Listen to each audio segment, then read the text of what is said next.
தினம்தோறும் விளக்கேற்ற நல்ல எண்ணெய் இதயம் நல்லெண்ணெய். புதிதாக வாங்கிய காரை இயக்கிய பெண் அதை தலைகீழாக கவிழ்த்த சம்பவம் அரங்கேறியுள்ளது.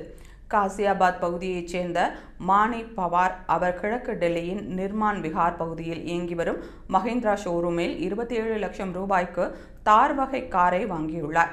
காரை டெலிவரி செய்யும் போது டயருக்கு அடியில் எலுமிச்சை வைத்து பூஜை செய்து வாகனத்தை இயக்க மானி பவார் முயன்றுள்ளார்.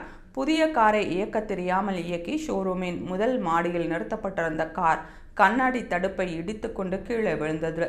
அப்போது காரில் இருந்த ஏர்பேக்ஸ் வேலை செய்ததால் மானி பவார், அவரது கணவர், ஷோரூம் மேலாளர் ஆகியோர் உயிர் தப்பினர். இதையடுத்து மூவரும் மீட்கப்பட்டு அருகிலுள்ள மருத்துவமனையில் அனுமதிக்கப்பட்டனர்.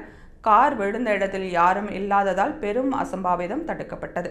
இது குறித்து வீடியோ வெளியாகி பரபரப்பை ஏற்படுத்தியுள்ளது.